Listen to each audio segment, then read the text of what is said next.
एक लंबे समय पहले कावेरी नदी के किनारे मगधा का साम्राज्य था। उस राज्य का पालन विक्रमादित्य करता था। कई सालों से वो उस राज्य को उसकी बुद्धि और अकल से बचाते आ रहा है। विक्रमादित्य का हमेशा से यही मानना था कि ताकत से दिमाग बढ़कर है। विक्रमादित्य की उम्र अब बढ़ गई थी, इसलिए उसके बाद साम्राज्य का ख्याल रखने के लिए उसको एक अक्लमंद आदमी को चुनना था। एक दिन विक्रमादित्य उसके बगल में मौजूद मंत्री से ऐसे कहता है, मंत्री, मेरी उम्र यहाँ बढ़ती जा रही है और मेरे बाद इस साम्राज्य का ख्याल रखने के लिए मुझे एक अक्लमंद आदमी की जरूरत है। राजा, आपके बगल में ही इतने सारे काबिल मंत्री हैं। आपकी सेहत की और इस राज्य के बारे में आपको और कैसी चिंता? हम उनका देखभाल करेंगे। हमें पता है कि आप इस राज्य को कैसे चलाते आए हैं इतने साल।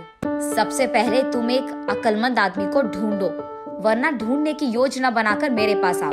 ऐसे गुस्से में कहकर वहाँ से चले जाते हैं। जी प्रभु, मैं कोशिश करूँगा। ये कहकर एक हफ्ता गुजर जाता है। तब विक्रमादित्य उस मंत्री को बुलाकर, आपको मैंने एक काम दिया था, वो कहाँ तक आया?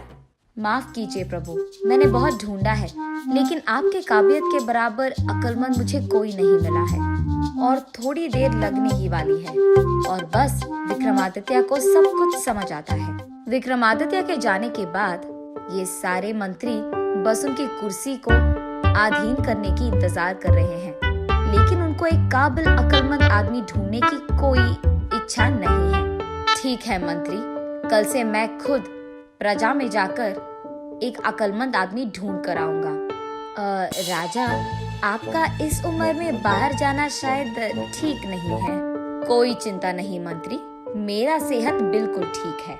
मेरे बाद इस साम्राज्य का परिपालन करने के लिए एक काबिल अक्लमंद आदमी ढूंढना अब सबसे जरूरी काम है। ये कहकर महाराज अगले ही दिन राज्य में प्रजा के पास जाकर उनकी मुश्किलें सुनते हुए, उनका हल ढूंढते हुए इस राज्य में उस अक्लमंद आदमी को ढूंढते हुए रहते हैं। उनको पता नहीं चलता कि उस आदमी को ढूंढने के लिए उनको क्या करना पड़ेगा। ऐसे ही उनके सफर में एक जगह जाने के लिए उनको एक जंगल से गुजरने की जरूरत थी। उसी जंगल में एक कोने में बैठी एक हाथी रोते हुए नजर आती है। तब विक्रमादित्य उसके पास जाकर, अरे रे प्यारी हाथी की बच्ची, क्यों रो रही हो? ऐसे पूछता है। मेरी माँ को इस जंगल में पेड़ काटने वाले ले गए। यहाँ से माँ को कहीं और लेके जाएंगे और मुझे नहीं पता कि मैं क्या करूँ। ऐसे दुख में कहती है, मैं तुम्हारी माँ को वापस लाऊंगा। ये कहकर तुरंत ही वहाँ मौजूद भटों से कहता है कि गैर कानूनी से इस हाथी को चुराए हुए उन लोगों को यहाँ लाया जाए और उन्हें कारागार में बंद किया जाए, और उस हाथी की माँ को आजाद करता है। तब वो छोटी सी हाथी की बच्ची, मेरी माँ को बचाने के लिए बहुत शुक्रिया राजा, ऐसे कहती है। इस राज्य में मौजूद प्रजा ही नहीं, पशु भी मेरी ही जिम्मेदारी है। तुम्हारी मुश्किलों का हल ढूंढना भी उतना ही जरूरी है, ऐसे कहता है। भटो, चलो यहाँ से, अब हमारी मुश्किल की हल ढूंढना पड़ेगा, ऐसे कहता है। ये सुनकर हाथी की माँ ऐसे कहती है, महाराजा, अगर आपको कोई एतराज नहीं है तो क्या आप आपकी समस्या हमसे बांटेंगे? शायद मैं उसका हल ढूंढने में आपकी मदद कर पाऊंगी। तब राजा उनकी समस्या हाथी को समझाता है। तो अब अक्लमंद और काबिल इंसान को ढूंढना ही आपकी समस्या है। इसका हल तो है मेरे पास। तब विक्रमादित्य कहता है, दया करके वो मुझे बता दो, ऐसे कहता है। हमारे पड़ोसी राज्य का राजा हमारे राज्य को आने वाली नदी पे एक बांध बनवा रहा है। अगर वो पूरा हुआ तो हमारे राज्य को पानी बिल्कुल नहीं आएगा। तब ये नदी भी सूख जाएगा और हमारा राज्य भी पानी के बिना तड़पेगा। अगर कोई इस समस्या का हल ढूंढ पाया तो उसे आप राजा बना दीजिए, ऐसे कहती है। तब राजा भी इस उपाय से सहमत होता है। तुरंत राजमहल को पहुंचकर इस समस्या का हल ढूंढने वाला को ही राजा बनाया जाएगा। इस बात का शहर पूरे में डंडोरा पिटवाता है। चारों ओर मौजूद सारे मंत्री उस समस्या की हल ढूंढने में लगे रहते हैं, क्योंकि उनको किसी भी हाल में राजा बनना था। इतने में एक युवक राज दरबार को आकर, मेरा नाम विजय वर्मा है और मेरे पास इस समस्या की उपाय है। मैंने इससे पहले उस पड़ोसी राज्य में काम भी किया था, इसीलिए मुझे उस राजा और राज्य के बारे में अच्छी तरह से मालूम है और इसीलिए इस समस्या का हल मेरे पास है। ऐसे कहता है। ठीक है, कोशिश कर सकते हो। मुझे कुछ भटों की जरूरत है। मंजूर है। इस युवक को जो भी आवश्यक है तुरंत दिया जाए। ऐसे कहता है विक्रमादित्य। 3 भटों को लेकर पड़ोसी राज्य के लिए निकलता है विजय वर्मा। उस पड़ोसी राज्य के राजा का एक आदत था कि सारे काम समय पे हो जाए, और क्योंकि उनको समय पे सब कुछ हो जाना पसंद था, उसी राज्य में उन्होंने एक बड़ी घंटी स्थापित की थी। वहाँ एक आदमी को काम पे लगाकर लगभग हर घंटे पे उस घंटे को बजाने की आदेश दिया था। इस प्रकार राजा को समय का पता लगता था और वो समय पे सारे काम कर देते थे। ठीक इसी बात का उपयोग करके विजय वर्मा उनकी समस्या का परिष्कार करने वाला था। तीनों भटों के साथ घंटी के पास पहुंचकर उस घंटी बजाने वाले को पैसे देकर, तुम कल तक काम पे मत आना, ऐसे कहकर उन तीनों भटों में से एक का वेश बदलकर वहां उस आदमी के स्थान में रखते हैं। आधी रात होने के बाद हर आधे घंटे को तुम्हें ये घंटी बजाना होगा, याद रखना। ऐसे कहकर बचे दोनों भटों को लेकर विजय वर्मा वहां के राज दरबार की ओर निकलता है।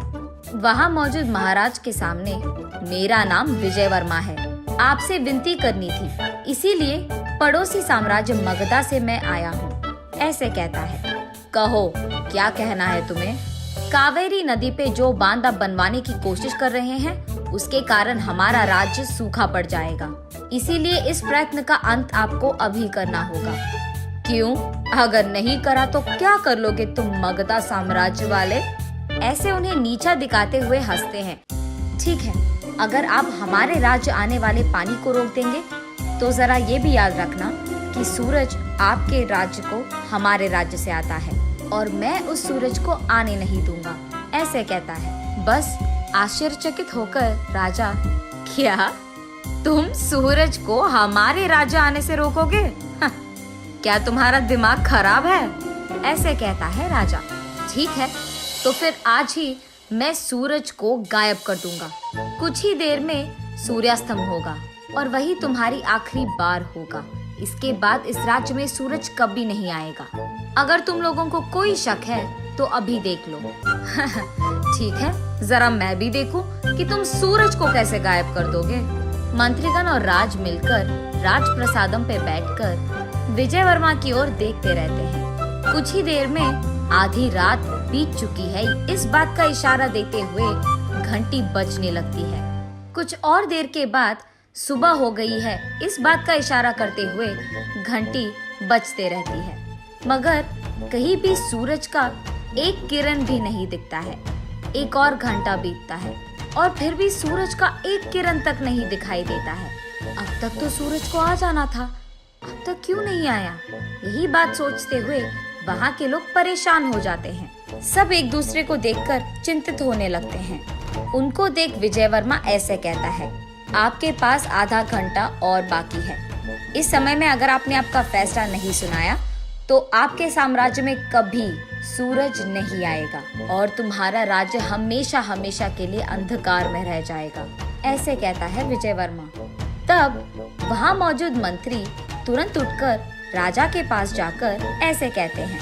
राजा, अगर और देर करेंगे तो लग रहा है कि और बड़ी मुसीबत आ जाएगी। हम उस बांध का काम यही रोक देंगे, यही बोल दीजिए आप उनको। ऐसे वो उनके राजा से कहता है। ये सुनकर राजा, ठीक है विजय वर्मा, हमको अब समझ आ गई है कि तुम सूरज को गायब कर सकते हो। कृपा करके सूरज को छोड़ दो, हमारे राज्य को ऐसे अंधकार में मत घसीटो। हम कावेरी नदी पे बांध बनवाना इसी वक्त रोक देंगे, ये मेरा वादा है, क्योंकि आपने खुद वादा किया कि आपसे गलती हो गई है और आप बांध बनवाना अभी रोक दोगे। मैं इस बार के लिए आपको माफ करके सूरज को आपके राज्य में भेज रहा हूँ। आइंदा मुझे अगर पता चला कि ऐसी कोई भी कोशिश आपने किया है तो इस बार मैं आपके सारे राज्य को अंधकार में घसीट दूंगा और इतना ही नहीं, तुम्हारे राज्य पे मैं दंड यात्रा करूंगा। खबरदार, ऐसे उन लोगों को चेतावनी देता है विजय वर्मा। उसके बाद के अनुसार ही कुछ ही देर में सूर्योदय होता है और घंटी समय की इशारा करते हुए बजते हैं। बस सभी खुश होकर विजय वर्मा का आदर सत्कार करते हैं और उनको वापस भेज देते हैं। मगध साम्राज्य पहुंचने के बाद विजय वर्मा विक्रमादित्य से ऐसे कहता है, अब ये समस्या रही नहीं। ये कहकर वहाँ जो कुछ भी हुआ विक्रमादित्य को बताता है। राजा को ये बात बहुत अच्छी लगती है कि छोटी से छोटी आपत्ति के बिना, किसी का प्राण खोए बिना ही इतनी बड़ी समस्या का हल निकाल पाया है, और वो भी उसकी अकल से। विजय वर्मा को गर्व से देखते हुए, मैं जिस आदमी के तलाश में था तुम तो वही निकले और इस राज्य का पालन करने में काबिल भी हो। भला विजय वर्मा भला, ऐसे उसकी तारीफ करता है। अगले दिन विजय वर्मा को उस राज्य की नई राजा का आदर देकर उनका पट्टाभिषेक करता है विक्रमादित्य।